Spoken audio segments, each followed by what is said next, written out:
빌립보서 1장 1절을 보면 그리스도 예수의 종 바울과 디모데는 그리스도 예수 안에서 빌립보에 사는 모든 성도와 또한 감독들과 집사들에게 편지하노니, 이렇게 편지가 시작합니다. 바울은 빌립보 교회에 있는 모든 성도, 감독과 집사들을 포함한 모든 성도에게 편지합니다. 여기서 성도라는 단어는 그 거룩한 무리라는 뜻이에요. 그러니까 혼자가 아닌 거룩한 복수의 무리를 뜻합니다. 그렇다면 성도라는 단어가 거룩한 복수의 무리, 곧 여러 명을 뜻한다면 한 명의 성도를 뜻하는 그 단수를 나타내는 단어는 무엇일까요? 엄밀히 말하면 성자입니다. 성자 또는 성인이에요. 그리고 이런 성자들이 여러 명 모이면 성도라고 부르는 겁니다. 그래서 NIV 성경에서도 성도를 이 saints라고 번역하고 있습니다. 이 saint가 성자를 뜻하거든요.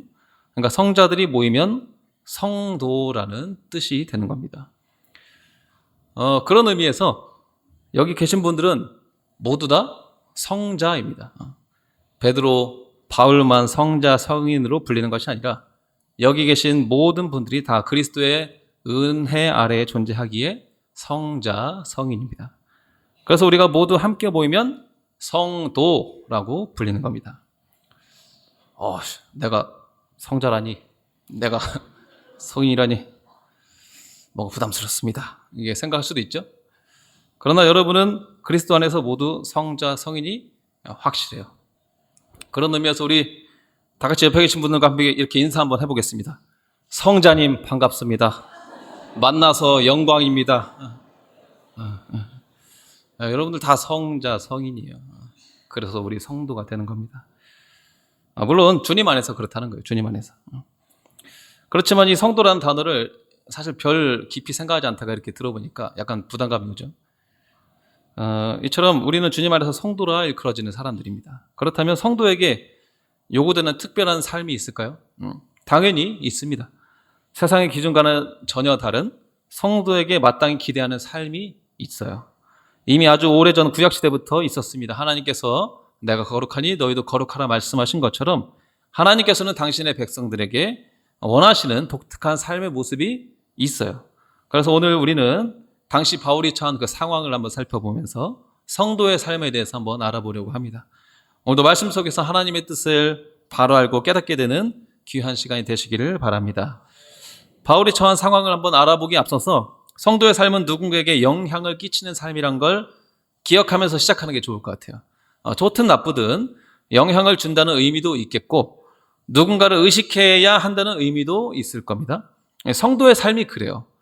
바울도 현재 자신이 교회에 끼칠 수 있는 영향력, 그리고 자신을 향한 그 시선을 의식하여서 현 상황을 설명해야 하는 입장입니다. 왜냐하면 바울 주변에는 바울을 너무나 사랑하는 빌립보 교회 성도들도 있었지만 바울을 반대하는 사람들도 있었거든요. 그리고 이런 두 부류의 사람들에게 자신이 당한 상황, 곧 로마 감옥에 갇혀있는 이 상황을 설명해야 할 필요가 있었어요. 바울의 삶이 두 부류의 그 사람들 모두에게 영향을 줄 수밖에 없는 삶이었기 때문에 그렇습니다. 그렇게 우리는 그 바울을 읽을 때 우리의 삶 또한 누군가에게 영향을 주는 삶이란 걸 깨닫게 합니다. 우리의 삶은 계속해서 누군가에게 보여지는 삶이에요. 특히나 우리는 모두 성도이기에 더욱더 그렇습니다. 흔히들 세상에서는 내가 떳떳하고 행복하다면 다른 사람에게 어떻게 보이든 상관없어. 난 다른 사람들 신경 쓰지 않아. 이렇게 유행처럼 말하지만 한편으로 좋은 의미인 건 알겠어요. 그렇지만 그 신앙의 영역은 달라요. 다른 사람의 시선을 무시할 수 없습니다. 왜냐하면 결국 다른 사람들이 우리를 보는 그 시선이, 그 판단이 곧 전도이기 때문에 그래요. 전도는 말로만 하는 게 아니죠. 삶으로 합니다. 그래서 주님께서도 이같이 너희 빛이 사람 앞에 비치게 하여 그들로 너희 착한 행실을 보고 하늘에 계신 너희 아버지께 영광을 돌리게 하라 말씀하셨던 겁니다. 그래서 우리는 삶의 자리에서 특별히 신앙의 영역에서만큼은 누군가에게 어떻게 보일지 계속해서 신경 쓰며 살아가야 하는 거예요. 귀찮지만 당연한 일입니다. 매 순간 가식을 떨거나 포장을 하라는 게 아니에요. 단지 성도로서의 그 삶의 양식, 곧 진짜 성도의 삶에 대해 알고 믿고 공감하고 그 믿음대로 살아간다면 누군가는 여러분의 삶에 분명히 귀한 영향을 받게 될 것입니다. 이런 관점으로 바울이 처한 상황을 바라보면 어느 정도 바울의 마음이 이해가 됩니다. 바울은 현재 로마 감옥에 갇혀 있는데요. 물론 진짜 감옥이 아니고 가택 연금 같은 거예요. 그러나 바울이 감옥에 갇혀 있다는 그 사실은 수치 불명예와 직결되는 일이에요. 그러니까 당시 그 세상에서는, 당시 고대 사회에서는 명예와 수치가 문화적으로 매우 중요한 가치였어요. 그런 시대에서 누군가가 투옥되었다는 것은 굉장한 수치를 말하는 거예요. 제가 만약에 전과가 있다면 저에게 수치가 되는 것처럼 그때 당시도 똑같아요. 그러니까 바울이 낫지 않는 병을 가지고 있었던 것도 비슷한 수치로 여겨졌던 겁니다. 사도로서의 그 입지에 부정적인 영향을 미치게 돼요. 그래서 바울은 다분히 빌립보 교회 성도들을 의식해서 빌립보서를 기록했어요. 바울은 빌립보 교회 성도들이 자신의 투옥 사건으로 위축되지 않고 또한 바울을 수치스럽게 생각하지 않고 담대하게 신앙을 지켜나가기를 원했던 겁니다. 그래서 빌립보서를 기록했습니다. 자, 그렇다면 바울은 어떤 방식으로 빌립보 교회 성도들이 신앙을 지켜나가도록 영향을 줬을까요? 그것은 바로 직접 성도의 삶을 보여주는 방식이었어요. 그럼 바울이 보여주고 있는 성도의 삶이란 어떤 삶인지 자세히 한번 알아보도록 하겠습니다. 성도의 삶은 첫 번째로 해석이 다른 삶이에요. 해석이 달라요. 바울은 자신의 삶의 문제를 해석하고자 했는데요. 그것은 바로 내가 당한 일, 내게 일어난 일에 대한 해석이었습니다. 우리 다 같이 12절 말씀 함께 한번 읽어보겠습니다. 시작. 형제들아, 내가 당한 일이 도리어 복음 전파의 진저인 줄을 너희가 알기를 원하노라. 아멘. 바울은 현재 자신이 로마 감옥에 2년 동안 갇혀 있다는 이 문제를 신앙 안에서 해석했습니다. 어찌 보면 해석해줘야만 했어요. 바울에게 있어서 자신을 지지하는 성도들에게든 자신을 폄하하는 반대자들에게든 지금 상황을 설명하는 건 매우 중요했기 때문이에요. 만약 바울이 자신이 당한 일에 대한 신앙적 해석을 못한다면, 설명이 불가능하다면 빌립보 교회 성도들에게는 신앙의 위축을 가져오게 될 것이고 바울의 반대자들에게는 기세등등함을 주게 되겠죠. 거 봐라, 원래 바울은 사도라고 불릴 만한 신실한 사람이 아니었어 라는 평을 듣기 딱 좋은 상황이라는 거예요. 그 감옥에 지금 갇혀 있다는 것은. 그래서 현 상황에 대한 이런 신앙적인 해석이 필요했어요. 그러나 바울의 해석은 조금 더 다른 점이 있었습니다. 우리 다 같이 이번엔 13절, 14절 말씀 함께 읽어보겠습니다. 시작. 이러므로 나의 매임이 그리스도 안에서 모두의 시일의 안과 그 밖의 모든 사람에게 나타났으니 형제 중 다수가 나의 매임으로 말미암아 주 안에서 신뢰함으로 겁없이 하나님의 말씀을 더욱 담대히 전하게 되었느니라. 아멘. 13절에 보면 바울은 자신의 매임이 그리스도 안에서 일어났다 이렇게 말합니다. 여기서 쓰이는 그리스도 안에서라는 말은 그 해석이 되게 분분한 구절이에요. 그래서 고민을 일주일 동안 많이 했는데요. 여러 주석들을 참고해서 결론을 짓자면 바울의 매임이 결국에는 복음 전파의 진전이 되도록 사용되었다라는 뜻입니다. 그러니까 바울이 자신의 매임을 해석할 때 일반적인 신앙인들과 달랐던 점은 바울은 그리스도 예수를 위해, 복음 전파를 위해 어떻게 나의 매임이 사용되었는가라고 해석을 했다는 거예요. 그러니까 쉽게 이야기해서 보통의 이 신앙인들도 많은 분들이 자신이 당한 일에 대해서 신앙적 해석을 합니다. 내가 이런 힘든 일을 겪었는데 당시에는 몰랐는데 나중에 이런 은혜가 있었어. 지금 생각해보면 참 감사해. 다 하나님의 은혜야. 이런 식의 해석을 많이들 하세요. 그러나 지금 바울이 주목한 점은 나의 매임이 그리스도 예수를 위한 일에 어떻게 쓰였는지의 관점으로 해석했다는 거예요. 나를 위한 해석이 아니라 그리스도를 위한 해석이었어요. 그래서 다른 역본 성경에서는 그 13절 그리스도 안에서라는 말을 이렇게 번역을 합니다. 그 현대인의 성경에서는 그래서 내가 그리스도를 위해 갇혀 있다는 사실이, 공동 번역에서는 내가 그리스도를 위해서 갇혀 있다는 사실이, 메시지 성경은 내가 메시아 때문에 감옥에 갇혀 있다는 사실을, 이런 식으로 다 번역을 한다는 거예요. 그러니까 이처럼 바울을 통해 알 수 있는 성도의 삶은 해석이 다른 삶이에요. 바울의 해석은 나를 위한 삶의 해석을 넘어서 그리스도를 위한 삶의 해석이었습니다. 이것이 달랐어요. 물론 나를 위한 그 신앙적 해석이 잘못됐다는 말은 아닙니다. 신앙 안에서 내가 당한 일을 믿음으로 해석할 수 있다면 그건 모두 좋은 일이 맞아요. 그러나 내 관점이 아닌 그리스도를 위한 일로 해석할 수 있다는 건 개인을 넘어 하나님 나라를 이루어나가는 성도로서의 삶을 살아가고 있다는 분명한 증거가 될 것입니다. 요셉의 삶이 그랬거든요.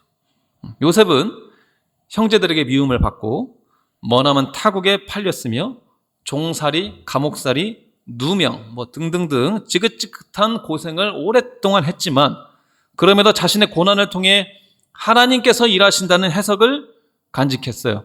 그래서 요셉은 이렇게 고백하는 겁니다. 우리 다 같이 창세기 말씀 함께 읽어보겠습니다. 시작. 당신들이 나를 이곳에 팔았다고 해서 근심하지 마소서. 한탄하지 마소서. 하나님이 생명을 구원하시려고 나를 당신들보다 먼저 보내셨나이다. 당신들은 나를 해하려 하였으나 하나님은 그것을 선으로 바꾸사 오늘과 같이 많은 백성의 생명을 구원하게 하시려 하셨나니. 아멘.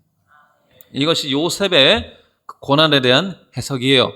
나를 위한 해석이 아니고 하나님의 역사와 관련해서 자신의 고난을 해석했던 겁니다. 이와 같은 믿음의 해석이 우리 모두에게도 이루어지게 되기를 소망합니다. 두 번째로 성도의 삶은 그 기쁨이 다른 삶이었어요. 우리 다 같이 15절에서 18절까지 말씀 함께 읽어보겠습니다. 시작. 어떤 이들은 투기와 분쟁으로 어떤 이들은 착한 뜻으로 그리스도를 전파하나니 이들은 내가 복음을 변증하기 위하여 세우심을 받은 줄 알고 사랑으로 하나 그들은 나의 매임에 괴로움을 더하게 할 줄로 생각하여 수수하지 못하게 다툼으로 그리스도를 전파하느니라. 그러나 무엇이냐 거칠애로 하나 참으로 하나 무슨 방도를 하든지 전파되는 것은 그리스도시니 이로써 나는 기뻐하고 또한 기뻐하라. 아멘. 네. 바울을 반대하는 자들은 바울이 감옥에 갇혀 있다는 상황을 또 다른 기회처럼 여겼습니다. 물론 바울의 반대자들이 정확히 누군지는 성경상으로 알 수는 없어요. 그러나 다만 그들은 바울이 감옥에 갇혀서 더 이상 이동하며 선교할 수 없는 상황을 상당히 반가워했던 것 같습니다. 그래서 본인들은 더 열심히 복음을 전했어요. 본인들이 바울보다 더 헌신적인 복음 전도자로 인정받고 싶었습니다. 그래서 바울은 그들을 향해 투기와 분쟁, 다툼과 거칠애로 복음을 전한다고 폄하하고 있는 거예요. 냉정하게 바라볼 때 순수한 마음의 복음 전파는 아님이 확실한 거죠. 그러나 복음은 이처럼 여러 방식을 통해 온 세상에 전해진다는 사실을 또 부정할 수는 없습니다. 그 방법 중에는 경쟁도 있어요. 마치 바울이 당한 것과 같이 한국교회의 역사가 그랬거든요. 한국교회는 부흥의 시대를 맞이할 때 경쟁적으로 전도를 했습니다. 지역에 있는 다른 교회보다 우리 교회가 더 커지는 일에 더 집중했어요. 열중했어요. 목회자들도 마찬가지였습니다. 그리고 내가 다니는 교회가 크다는 것이 내 자부심처럼 생각하는 분들도 있었어요. 그러나 우리나라에 그러한 방식으로 복음이 전파가 됐던 거예요. 그 열정과 그 경쟁으로, 그 힘으로 현재 한국교회가 이루어졌던 겁니다. 하나님께서 일하시는 방식이 그래서 참 신기한 거예요. 그리고 지금 바울도 비슷하게 생각했던 겁니다. 누군가는 착한 뜻으로, 누군가는 투기와 분쟁으로 복음을 전파하지만 결국에 전파되는 것은 그리스도시니 나는 기쁘다라고 말하고 있습니다. 이 말은 오해하지는 말으셔야 돼요. 그저 어떤 방법과 수단을 사용해서라도 전도해서 교회가 커지면 다 괜찮다는 말이 아닙니다. 다른 사람들을 괴롭히면서 복음을 전하는 일을 옹호하는 것도 아니에요. 위의 내용은 그리스도께서 욕되게 하는 방식이 아니라 본인들의 그 마음가짐을 얘기하는 거예요. 다만 이 모든 것들이 결국에는 그리스도가 전파되는 일이기에 바울은 기뻐한다라고 말하고 있습니다. 그래서 도저히 기뻐할 수 없는 장소인 감옥에서도 기뻐합니다. 이처럼 바울은 기쁨의 이유가 달랐어요. 기쁨의 근원이 달랐습니다. 흔히 우리는 내 행복과 기분이 기쁨의 이유입니다. 그러나 바울이 말하는 기쁨은 내 행복과 기분을 넘어서서 그리스도께서 영광 받으신 일에 기쁨을 경험하는 일이었습니다. 그럴 때 내 기분에 의해서 기쁨과 슬픔이 좌지우지 되는 것이 아니라 주님의 영광과 복음 전파라는 더 큰 기쁨의 가치가 있기에 감옥 안에서도 기뻐할 수 있었던 겁니다. 내 기분이 슬프다 하더라도, 내 환경이 비참하다 하더라도 주님의 영광으로 인해 기쁨을 경험할 수 있다면 그것이 성도의 삶입니다. 그래서 우리가 잘 아는 찬송시에서는 이렇게 고백합니다. 기쁨의 근원 되시는 예수를 위해 삽시다. 기쁨의 근원 되시는 예수를 위해 삽시다. 그리스도께서 기쁨의 근원이라는 거예요. 여러분의 감정과 기분이 아니고 주님이 곧 기쁨의 근원입니다. 그렇게 우리 모두가 기쁨의 근원, 기쁨의 원인을 더 풍성히 넓힐 수 있게 되길 바랍니다. 내 행복과 기분을 통해서 기쁨을 누리되 그 위에 그리스도의 전파와 영광도 내 기쁨이 되는 삶이 되시기를 소망합니다. 마치 세례 요한이 주님께서 영광 받으실수록 더 기뻐하였던 것처럼 그 기쁨을 우리 모두가 알게 됐으면 좋겠습니다. 세 번째로 성도의 삶은 소망이 다른 삶이었어요. 우리 다 같이 19절에서 20절 말씀 함께 읽어보겠습니다. 시작. 이것이 너희의 간구와 예수 그리스도의 성령의 도우심으로 나를 구원에 이르게 하는 줄 아므로 나의 간절한 기대와 소망을 따라 아무 일에든지 부끄러워하지 아니하고 지금도 전과 같이 온전히 담대하여 살든지 죽든지 내 몸에서 그리스도가 존귀하게 되게 하려 하나니. 아멘. 아멘. 바울은 현재 고난에도 간절한 소망을 품고 있습니다. 그것은 바로 살든지 죽든지 내 몸에서 그리스도께서 존귀하게 되는 일이었어요. 그게 소망이었어요. 바울은 이번에도 나를 위한 소망이 아니라 그리스도를 위한 소망을 품었습니다. 그런데 바울은 어떻게 나를 위한 소망이 아닌 그리스도를 위한 소망을 품을 수 있을까요? 그게 말이 되나요? 그건 19절 말씀처럼 바울 자신은 이미 구원에 이를 줄 또는 감옥에서 풀려날 줄 알았기 때문이에요. 그러니까 이 말은 즉 바울이 살든지 죽든지 그리스도가 존귀함 받기를 소망할 수 있었던 것은 나의 상황은 성도의 중보 기도와 성령님의 도움이 함께 할 테니 믿음으로 걱정하지 않겠다는 담대한 신앙이 있었기에 가능했던 겁니다. 그래서 바울은 소망이 달랐던 거예요. 나의 삶에 대해서는 성령님께서 선한 길로 좋은 길로 인도하실 것을 그 믿음과 확신이 있었기에 이제는 내 삶은 걱정하지 않고 그리스도께서 존귀하게 되기를 소망하게 되었다. 이렇게 말하고 있는 겁니다. 그리고 이것이 바로 성도의 삶입니다. 이처럼 우리는 바울의 삶을 통하여서 성도의 삶이 무엇인지 한번 알아봤습니다. 세 가지였는데 한번 정리를 한번 해볼까요? 첫 번째가 성도의 삶이란 내가 당한 일에 대한 해석이 다르고 기쁨의 근원이 다르고 소망의 대상이 달라요. 이게 성도의 삶입니다. 그렇다면 바울에게 있어서 이런 삶을 정말로 가능하게 만들었던 원동력이 무엇일까요? 우리 마지막으로 21절 말씀 함께 읽어보겠습니다. 시작. 이는 내게 사는 것이 그리스도니 죽는 것도 유익함이라. 아멘.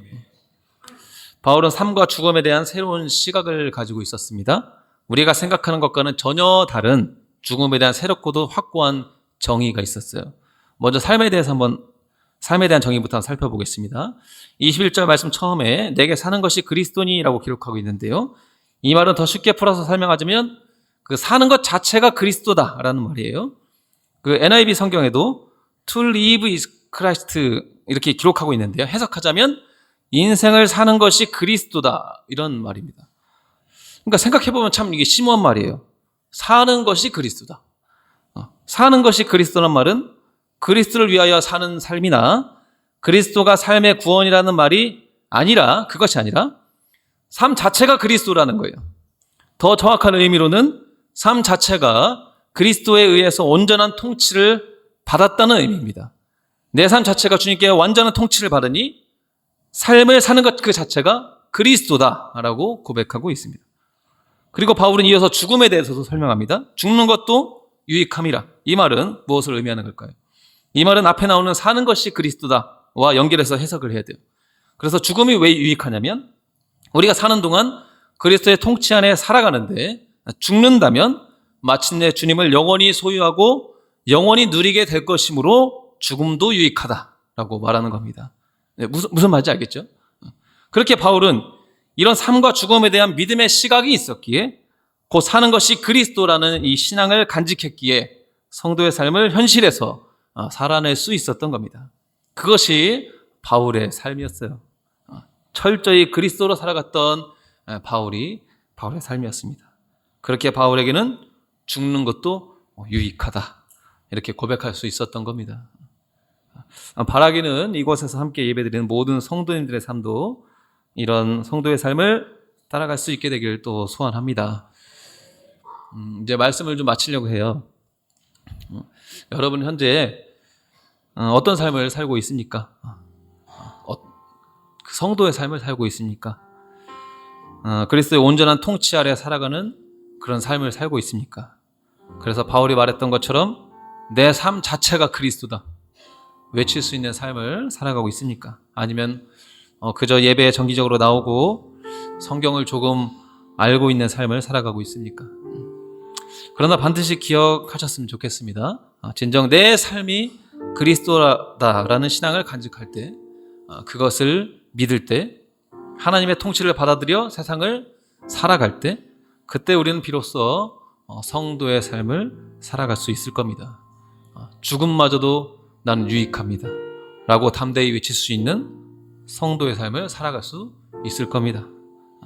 그래서 우리는 세상이 감당하지 못할 신자요, 죽음 앞에서도 담대한 성도가 될 수 있습니다. 그게 성도입니다. 사는 것이 그리스도고 죽는 것도 유익하다 고백하는 그런 고백이 성도의 고백입니다. 그렇지만 어떤 분들은 성도의 삶이 너무 숨막히게 느껴진다고 생각할 수 있을 것 같아요. 나는 좀 더 자유롭고 더 즐겁게 살고 싶어. 저런 삶은 너무 숨막히는 것 같아. 이렇게 생각할 수도 있죠. 그렇지만 전혀 그렇지 않아요. 오히려 더 기쁜 삶이 될 겁니다. 더 행복한 삶이 될 거예요. 왠지 아세요? 내 기쁨에 더해서 그리스도로 기뻐할 이유까지 있으니 오히려 더 행복하지 않겠습니까? 기쁨의 종류가 많은 거예요. 내 기쁨과 주님의 기쁨이 함께하는 겁니다. 소망이 더 많은 거예요. 내 소망과 하나님의 소망이 함께하는 겁니다. 내가 당한 일에 대한 그 해석이 더 넓은 겁니다. 그래서 더 설명할 수 있는 거예요. 담대하게 이겨낼 수 있는 겁니다. 그러니까 우리는 성도의 삶을 살아갈 때 더 기쁜 겁니다. 더 행복한 겁니다. 그렇게 우리는 오늘 주제처럼 기쁨으로 승리하는 삶을 살아갈 수 있는 겁니다. 그래서 여러분께 도전하기는 내가 당한 일에 대한 해석이 다른 삶, 기쁨의 근원이 다른 삶, 소망의 대상이 다른 삶을 살아가게 되시기를 간절히 소망합니다. 그리고 이 모습이 곧 삶이 그리스도라는 그 증거를 증거하는 강력한 고백이 될 것입니다.